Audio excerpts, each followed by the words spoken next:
Lyon demain, idées en partage. Aujourd'hui, nous allons parler d'un sujet crucial qui concerne tous les Français, le don d'organes. En effet, chaque année, des milliers de personnes sont en attente d'une greffe et le nombre de donneurs reste insuffisant. Le nombre de prélèvements d'organes s'est élevé à plus de 6200 en 2022 contre 5900 en 2021, des chiffres en hausse de 29% par rapport à 2020, l'année de la pandémie. Selon l'agence de biomédecine, au 1er janvier 2023, il y avait 10 800 patients en liste d'attente active. En France, le don d'organes est encadré par une législation stricte et respectueuse des droits des donneurs et des receveurs.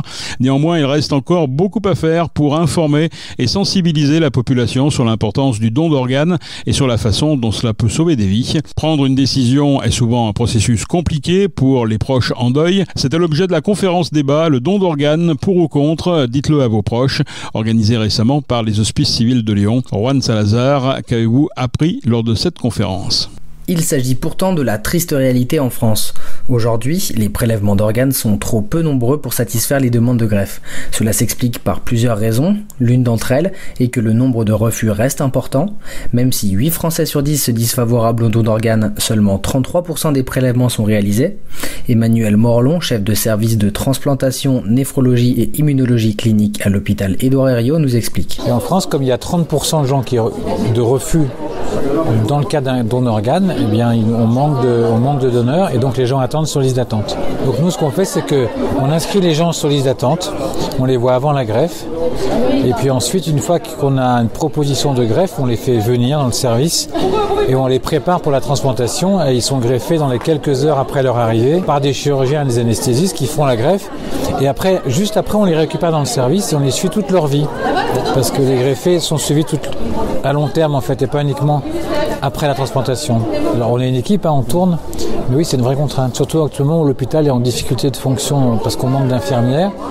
La transplantation est plus compliquée, mais on fait quand même.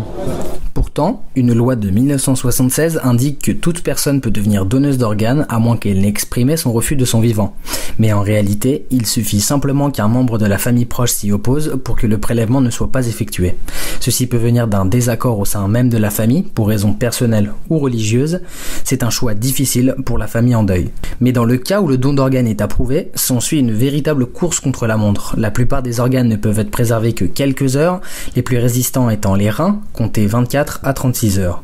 Mais pour Aziz Aberkan, greffé plusieurs fois et auteur d'un ouvrage sur sa propre expérience, c'est sa vie entière qui a changé depuis. J'ai eu la chance d'avoir 2 greffes, une première greffe en 1988 et une deuxième greffe en 2012. Alors là, après la question qui vient, c'est pourquoi 2 greffes ? La greffe, c'est pas éternel, entre guillemets, ça fonctionne et le fait que c'est fonctionné 23 ans, c'est déjà extraordinaire. On a l'habitude, on a coutume de dire, plus que coutume, les chiffres sont là pour justifier ce que je vais vous raconter concernant notamment les greffes. Une demi-vie, c'est-à-dire que les 50% de vie d'un greffon, c'est à peu près 12 ans, donc 12-13 ans. Tout à l'heure, le professeur Morellon a parlé de 15 ans. Donc en effet, moi ça a été 23 ans pour la première greffe. Malheureusement, j'ai pas eu cette chance la deuxième fois quand j'étais regreffé, c'est-à-dire en 2012, mai 2012 exactement.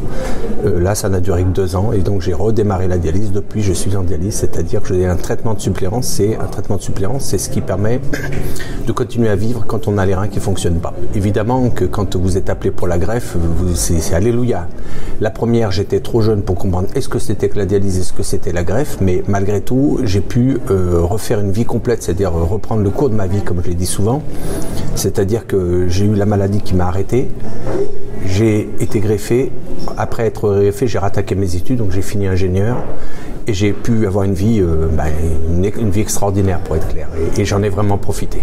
Même si les greffés sont soumis à une hygiène de vie très stricte, le don a réellement permis à ces personnes-là de continuer à vivre presque normalement.